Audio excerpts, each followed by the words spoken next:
Halo guys, jadi di sini aku mau tutorial cara konfigurasi perangkat virtual dan perangkat fisik. Nah, caranya itu pertama kita buka command prompt. Kemudian di sini karena nanti kita bakal pakai VS Code dan ternyata temen aku banyak kendala, dia nggak ada muncul device-nya. Jadi di sini kita harus install Flutter dulu, terus kita cek pakai prompt flutter.tor. Nah, di sini kita tunggu apakah ada kendala.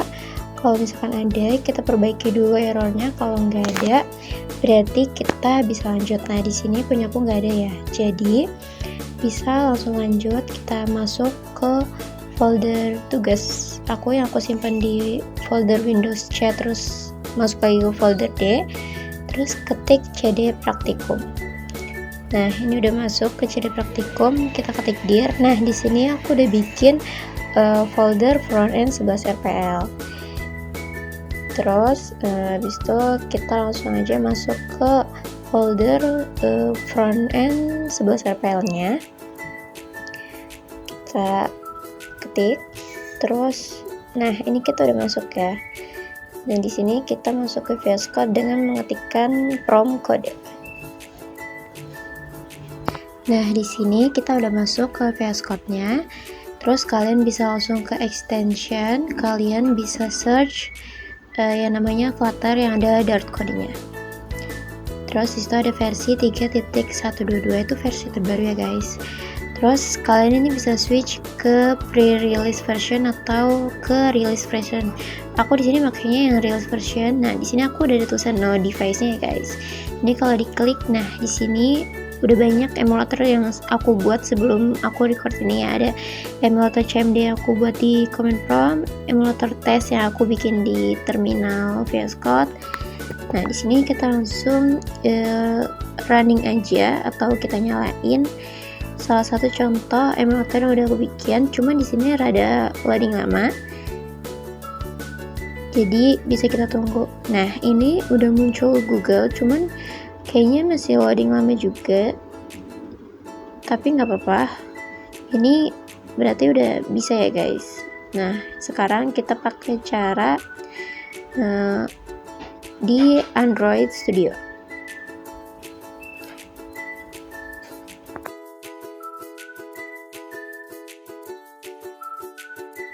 Nah, di sini kita udah masuk ke Android Studio, kemudian kita bisa klik yang more action. Nah, sebelum itu aku mau nunjukin dulu apa aja sih yang harus di checklist di bagian SDK Manager. Nah, di sini di SDK platformnya aku pakai yang API 34 karena aku nggak bisa pakai yang API 36 ya guys. Ini udah aku install. Kemudian di SDK toolsnya itu ada 6 yang harus di checklist atau diinstal, yaitu ada Android SDK Boot Tools, terus NDK, SDK Command Line, CMake, emulator, terus ini kalian bisa lihat ya guys. Kalau udah klik OK. Nah, kemudian di sini masuk lagi ke Android Studio, Action. Nah, ini kita mau bikin virtual device pakai Android Studio. Nah, di sini sebenarnya aku udah bikin ya guys, karena tadi sempat nggak ke record karena ada error. Nah, di sini kalau misalkan kalian belum bikin, berarti kalian bisa klik tanda plus, kemudian pilih yang medium font. Nah, di sini aku coba nyalain emulator virtualnya ya guys, virtual device-nya. Nah, di sini udah nyala ya guys. Ini kalau yang di VS Code bisa nyala juga, tadi bisa dibuka sama kayak gini. Nah, kalau udah gini kita bisa X aja karena aku mau tutorial perangkat fisiknya. Nah, kemudian cara konfigurasi perangkat fisiknya itu kalian harus nyiapin satu handphone yang real sama kabel USB. Tapi sebelum itu kita harus download dulu. Kita ketik scrcpy. Nah, ini ada yang GitHub, kita klik. Kemudian kita scroll ke bawah, ada yang scrcpy versi 3.3.3.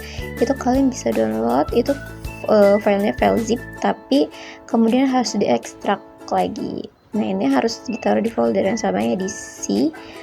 Nah, ini udah ke download ya guys, punya aku. Nah, setelah itu kita bisa langsung ke command prompt buat sambungin. Ini kita ketik, kita masuk dulu ke folder C-nya.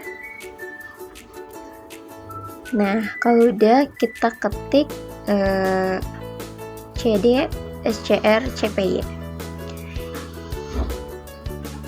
Nah, kalau udah berhasil masuk, kita ketik lagi scr cpy titik exe. Nah, kemudian di enter. Nah, ini udah masuk ya guys. Ini layar HP fisik yang real punya aku. Nah, ini bisa kita slice, kita geser-geser. Nah, tapi sebelum itu aku mau nunjukin kalau tadi tuh sebenarnya di handphone yang real aku setting masuk ke tentang ponsel, terus versi MIU. Nah, itu harus diklik sampai ditulisan kalau kita itu udah jadi developer. Nah, habis itu kita keluar.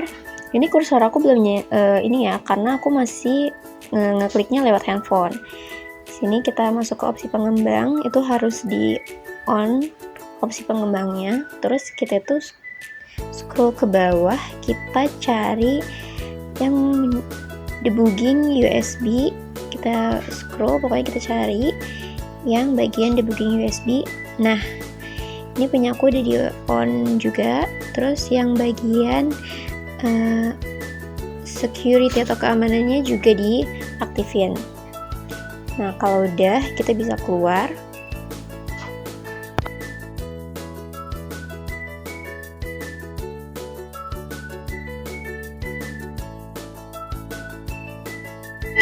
Nah, ini udah keluar ya guys.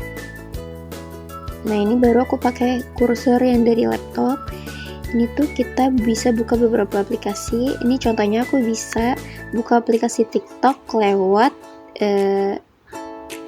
laptop gitu ya guys, pakai kursor ini. Nah, ini beneran udah kebuka, dan ini tuh layarnya sinkron sama HP di realnya. Kalau ini kalian bisa coba.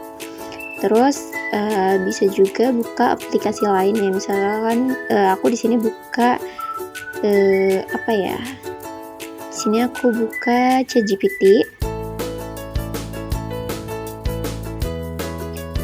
Nah, cuman ini ada sedikit lama ya guys, karena kayaknya ini juga perlu update. Nah, di sini, nah ini muncul ya guys keyboardnya, sama kayak kondisi perangkat fisik yang real.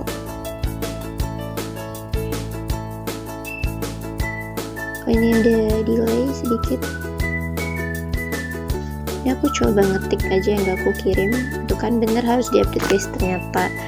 Nah, udah, kita kayaknya keluar aja. Yang penting kita udah nyoba kalau bisa ya guys. Nah, kalau udah, kayaknya segitu aja tutorial dari aku. Mohon maaf ya apabila ada kekurangan dalam penjelasan. Selebihnya terima kasih. Wassalamualaikum warahmatullahi wabarakatuh. See you guys.